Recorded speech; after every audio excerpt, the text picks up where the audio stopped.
Hey, welcome back to my YouTube channel. I just had a really hard conversation about money and my value and my worth, and I thought I would share with you how I prepared for that conversation and how I came through it. So I'm a consultant. I do strategic planning for big organizations, and the story here is that a few months ago, I was in negotiation with an organization. I thought I was going to get a very big contract, and I had kind of banked on that. And so I knew that if I got that contract, I'd have 18 months of work, which meant that I kind of avoided doing some of the business development work to keep contracts coming in because I thought I was going to be very busy. I ended up losing that contract and immediately after reached out to a friend of mine who's also a consultant, and I said, hey, I just lost out on that big contract. If you happen to have any additional work in January, February, March, I would be very appreciative if you would consider partnering on it. And so she did. She reached out to me. She gave me a couple of projects to scope out, and I've been doing that work. So this morning we had to have a conversation because I needed some information from her, but I also wanted to talk to her about some of the additional work that I've been doing on these contracts. It's not normally part of the subcontracting agreement. I also wanted to talk to her about a long-term view of how I'd be compensated for projects whenever companies were coming back to get me because they appreciated me, and really building on the work that I've done in the past or the reputation that I built on her company's behalf. So it's a hard conversation because it's money. It's about my value. I'm in a vulnerable place because I just lost this contract, and I do really appreciate the value of having a friend who will offer me partnership on some of these contracts. And so immediately I'm thinking blind spots. If you haven't watched my Art of Negotiation course, then I would encourage you, if any of this is resonating, to head over to my playlists and start watching them from the beginning. But the work that I do concentrates often on the blind spots that women have in negotiation, in standing up for ourselves, in advocating for ourselves. And it comes down to things that we were conditioned to be as little girls. So between the ages of 5 and 9, when we go to school, we learn to be grateful and gracious and humble and people-pleasing and trusting in other people and thinking that people are going to do the best by us. And so I struggle with those same, even though I teach negotiation, I struggle with those same things every single day. In this case, gratitude was a big blind spot for me. I knew going into this conversation that I'm presenting as very grateful for those contracts, very, very grateful to have work when I didn't do my due diligence and didn't cultivate potential work while I was working on that big contract proposal. So, I knew coming into that conversation, I'd be at an emotional disadvantage because of that blind spot. So the process that I used was one that I share in my courses all the time, but I share it because it really does work. So this morning I wrote 4 pages in my journal. I started with the brain dump. I started with all the things that were going through my brain, all of the negative thoughts, all of the worries, all the concerns, all the fears, right? And then also like the badassery of, I'm great at what I do. Clients love me. So just let it all go. None of it actually makes sense. It's just a random, just random stream of consciousness writing. Okay. So I started with that. And then I articulated the things that I needed to get out of this conversation. So what were the topics we needed to cover? So in this case, there were 4 topics. And for each of those topics, I articulated what the ideal state would look like for me. So this is about identifying, what the generous outcome looks like.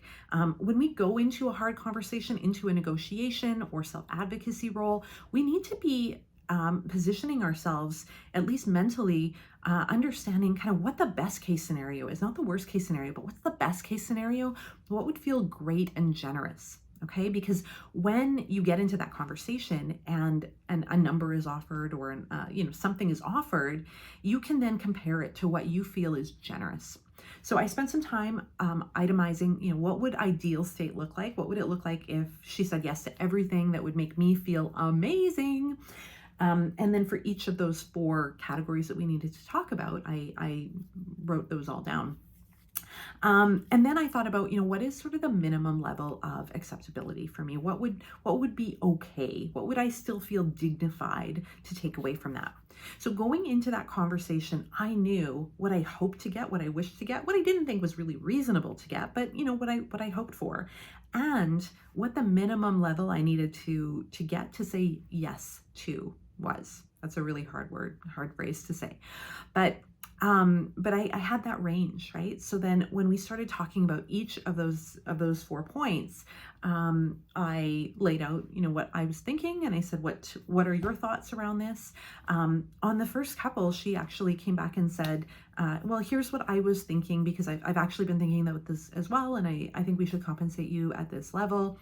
And as it happened, it was 1% away from what my generous level was. So I knew that I was hoping for, this level, and she offered just at this level, which was significantly higher than what was my dignified level, which was the minimum level that I would have said yes to.